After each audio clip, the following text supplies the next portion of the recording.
नमस्कार दोस्तों, बिहार भी यूट्यूब चैनल में आपका एक बार फिर से बहुत बहुत स्वागत है। आपने अभी तक इस चैनल को सब्सक्राइब नहीं किए हैं तो लाल रंग का बटन दबाकर चैनल को सब्सक्राइब कर ले। हाँ दोस्तों, लाइक करना नहीं भूलेंगे क्योंकि आपके लाइक करने से ही हमारे मेहनत का फल मिलता है। तो आइए जानते हैं इस वक्त नियोजित शिक्षकों के लिए सबसे बड़ी खबर क्या आ रही है। इस वक्त शिक्षकों के लिए सबसे बड़ी खबर आ रही है। अब नियोजित शिक्षकों के ट्रेनिंग की तिथि से वेतन निर्धारण का पत्र जारी होने पर जताई खुशी। सारण जिले के 6000 शिक्षकों को मिलेगा कम वेतन से छुटकारा, होंगे वेतन में काफी वृद्धि। सारण जिले के डीएलएड के सत्र 2013-15 सी एवं डी के शिक्षकों को प्रशिक्षण की तिथि से वेतनमान देने के लिए वेतन निर्धारण करने का पत्र सोमवार को जिला कार्यक्रम पदाधिकारी स्थापना निशांत गुंजन ने पत्र जारी कर दिया। डीपीओ ने उच्च न्यायालय के निर्देश के आलोक में प्रखंड विकास पदाधिकारी को निर्देश दिया कि वे विभागीय पत्र के आलोक में उनका वेतन निर्धारण करें। वेतन निर्धारण नहीं होने से सारण जिले के 6000 शिक्षकों को हर माह 4000 रुपये कम वेतन मिल रहा था। शिक्षक संघ इसको लेकर हमेशा मांग करता रहा। वेतन निर्धारण होने पर परिवर्तनकारी प्रारंभिक शिक्षक संघ के जिला अध्यक्ष समरेंद्र बहादुर सिंह, विनोद राय, इंद्रजीत महतो, निजाम अहमद, विनायक यादव, ललन राय, उमेश राय, राजू सिंह, अनुज यादव, असरालुल हक, रवि सिंह राठौर, राजेश कौशिक, संजय राय, सूर्यदेव सिंह, परिवर्तनकारी शिक्षक महासंघ के अध्यक्ष अरविंद कुमार यादव, आलोक कुमार सिंह, विकास कुमार, सुमन कुमार, संतोष कुमार राय आदि ने हर्ष व्यक्त किया। इधर खबर आ रही है, वीर गाथा प्रोजेक्ट में बिहार के एक भी छात्र को स्थान नहीं। सीबीएसई द्वारा पिछले वर्ष अक्टूबर एवं नवंबर में आयोजित वीर गाथा प्रतियोगिता प्रोजेक्ट में बिहार के एक भी छात्र को सफलता नहीं मिली।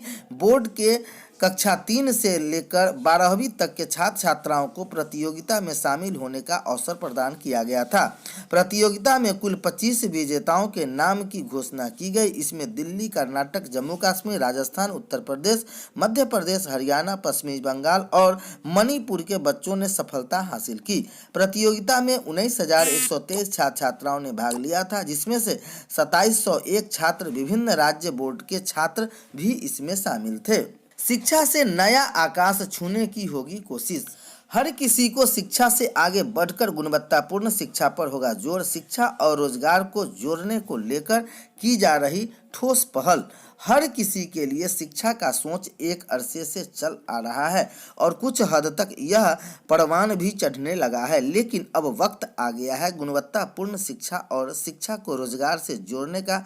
नई शिक्षा नीति के रूप में सरकार के पास इस दिशा में एक रोड मैप तैयार है और आगामी बजट में कदम तेज बढ़ाने की दिशा में काम कर रही है। जाहिर तौर पर सरकार को इसके लिए बजटीय प्रबंधन करना होगा। अभी देश में शिक्षा का बजट कुल जीडीपी का करीब 3% ही है।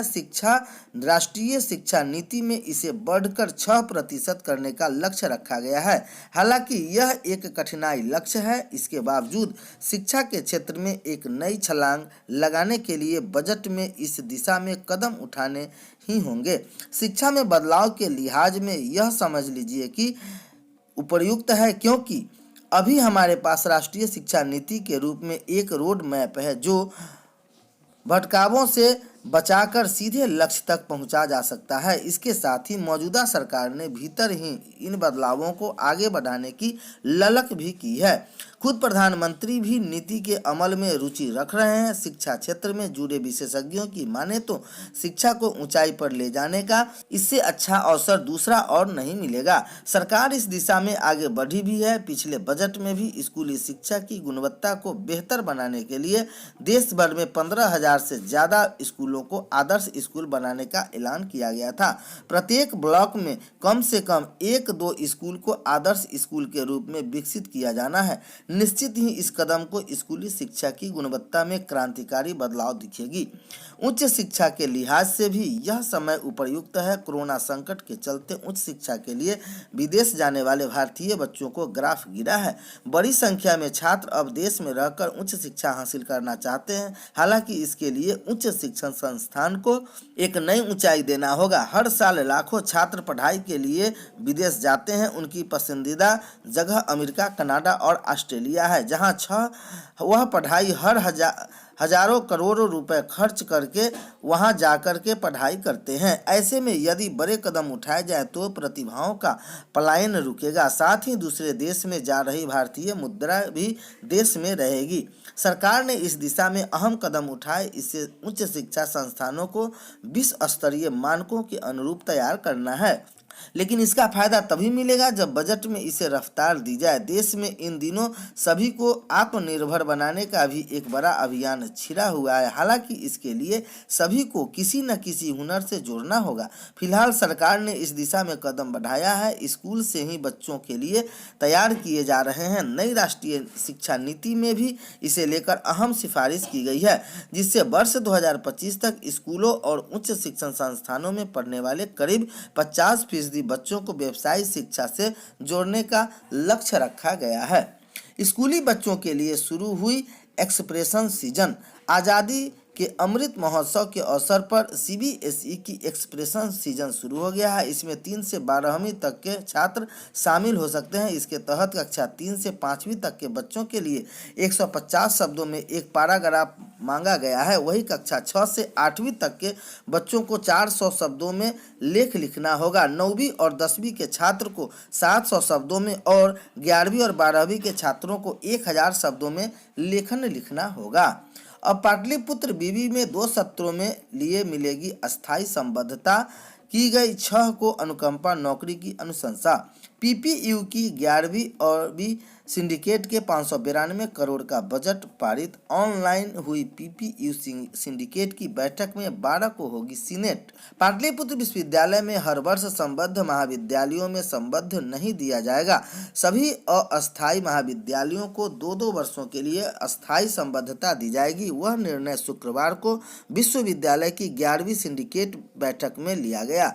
वर्चुअल बैठक की अध्यक्षता प्रभारी कुलपति प्रोफेसर सुरेंद्र प्रताप सिंह ने भी इसे वित्तीय वर्ष 2022-23 के 592.8 करोड़ का बजट सदस्यों को ध्वनि मत से पारित कर दिया। अब सीनेट की बैठक में इसे मंजूरी के लिए रखा जाएगा। 12 जनवरी को सीनेट की बैठक प्रस्तावित है।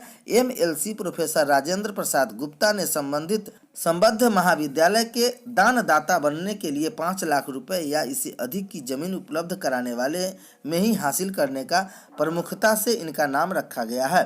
पूर्व मंत्री नीरज कुमार ने बच्चों के खेलकूद में हो रही परेशानियों को दूर करने के लिए एक स्पोर्ट्स बोर्ड बनाने का भी सुझाव दिया है।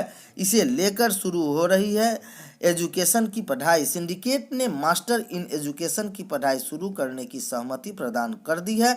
कुलपति ने एमएससी आईटी बीजेएससी बैचलर जर्नलिज्म एवं मास कम्युनिकेशन तथा टीटीएम ट्रेवल एवं दूर मैनेजमेंट जैसे व्यवस्था पाठ्यक्रमों प्रारंभ करने के विशेषज्ञों की एक समिति बनाकर कार्यशाला का प्रस्ताव